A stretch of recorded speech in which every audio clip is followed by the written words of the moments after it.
நான் C. Joseph Vijay எனும் நான்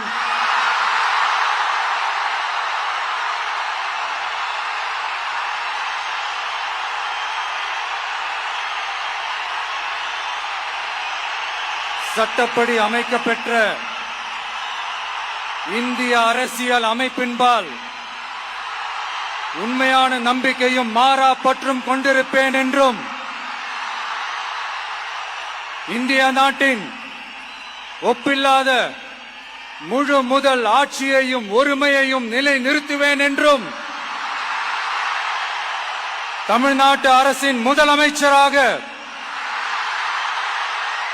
உண்மையாகவும் உளச்சான்றின்படியும் என் கடமைகளை நிறைவேற்றுவேன் என்றும்